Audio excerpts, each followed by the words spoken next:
Ang Ginoo madahain. Pagbasa ng Santos sa Ebanghelyo sumala kang San Lucas. Siniprat Hesus sa iyang mga tinunan nga nagsaling, palaran kamo nga mga kablas kay iyong ginadian sa Diyos. Palaran kamo nga mga ginugutom niyo na kay pagbubusgon kamo. Palaran kamo nga nagtatangis siya na kay malilipay kamo. Palaran kamo tungod na anak ang tao pagdungtan sa likway pagbibiton ngan pagpakarauton kamuhan mga tao. Paglipay kamo kumahin ako ini ngan sayahin kalipay kay ginandam na para iyo indako nga balos didto nga langit. Kay ginbuhat ang ilang mga kapuyakuyan ana mo nga nga mga utang ngadto han mga manaragna. Kundi pagka makahadlok para iyo nga mga rikuya na kay nagkaada na kamuhan ihuya na kinabuhi. Pagka makahadlok para iyo nga mga busugya na kay gugutumon kamo. Pagka makahadlok para iyo nga magtitinaway na kay mamasulog kung magtatangis kamo. Pagka makahadlok kung magpaginayawon kamo ang tanan ng mga tao, kay ginsiring nga ilang mga kapuya-puya niyahaw ng mga butang, may tungod hanbuaon ng mga manaragna. Ang Ebanghelyo ng Ginoo.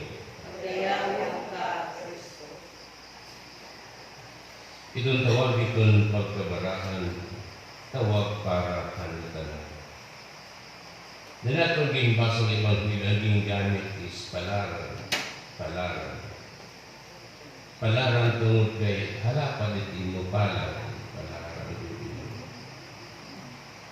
Palaran. Iba nga ni halaba itong kamot. Ano man halaba itong kamot?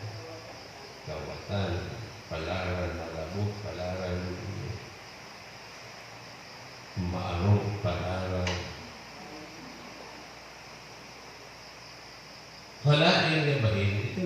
Itong palaran, hindi itong kay tingkaportunado. Palaran itong pagsabot natin maupay, kung mas maupay na ang mga kablas kayo ginadian ng Diyos. Palaran is not to be fortunate. Kaya kung fortunate nga, ano man, swerte na ito, swerte.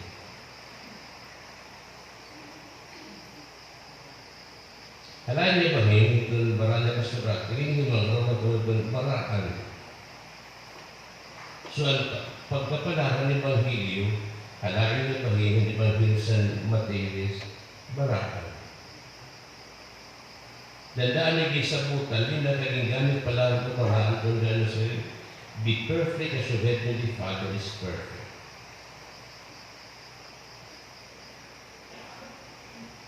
Itong pagkahamto, itong kapupusan niya ay ganitong tao, itong pagkabaraan. To be perfect is to be whole is to be holy. Kita natin ang ginungarang pagkabaraan sa natin ginbasang Ebanghelyo, dili kay pagkangkon hinda mo mga utang. Dili kay dahil pagpuyuhin labis na kalipay. Dili kay ada pintinuon kundi ano. Ang ginungarang ano sa Lucas sa natin Ginoo. Not to be happy, not to be rich, dili lang. Kundi ang labing importante is detachment. Ito natin hibaw, itong pagkalabay, hindi mo butang. Palaran ka mo ng mga kablas. Kasi mati palaran ka mo mga kablas sa spirito, specific spirito. Pero kasi Lucas, ano natanan niya pagkakablas? Because ang kakasal Lucas, ang tinuon ng karikuhan, ang tinuon ng aadalan sa Diyos is to possess God.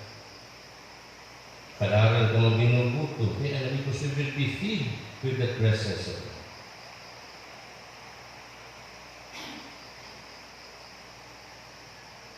Palaran kang nagtatangis na because that joy is only in the Lord or comes from the Lord.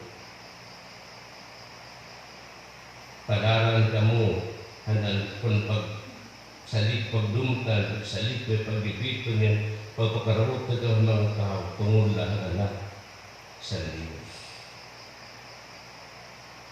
Because of our discipleship with Christ. So, hindi na nakita natin nga, bisan kung material ang ginuungara, palaran ka mga kablas, palaran ka mga ginubuton nila, palaran na nagtatanis, palaran ka kung pagpakarakuton ka. It is detachment, ginuungara ato. Kaya basta kita mapuno, mabusog, dan mahimpid ang atong kalipay, didat ng Kristo. Salit may natin siya niya pagbasa, Surat Apostol Pablo, nagmataga Corinto Capitulo 7, versikulo 25 na 31. Ano sila? Kung dalaga ka, pagpakadalaga, mas maupay din ka mga asawa. Diri kayo siya na sa pagkabugtuan, may tunguhan waray asawa. Diri inisugo ha akon tiyangan Diyos, kundi nahatag lako hinakon pagunahuna. So, ito sa tao nga angay kasaligan, tunghan ka luoy ng Ginoo. Kung anong inustanan niyo kinabuhi, pag kung lalaki ka, pagpakalalaki na sila sa Pablo. Dili ka na mga asawa, kung tao. Kung inasawaan ka na, pagpabilin na ito di mo kahintang na inasawaan.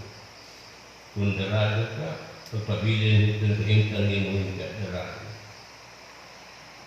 Pero ang tuyo, pati San Pablo, amin akong karuyag, halipot na ang panahon nga nagdibilin.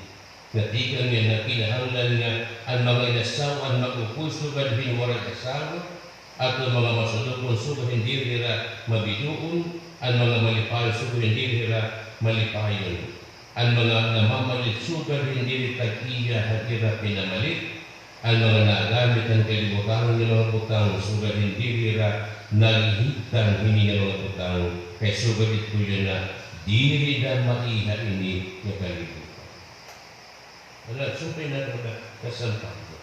Madili kita mahigtan hindi ng mga putang ng kalibutan. Kaya ano? Tungulhan, tiarabo, nakatapos ito ang kalibutan. Kaya basta pag-abuti niya tayo na matapos kita makasangko ka langit, bigyan anda ni Kristo para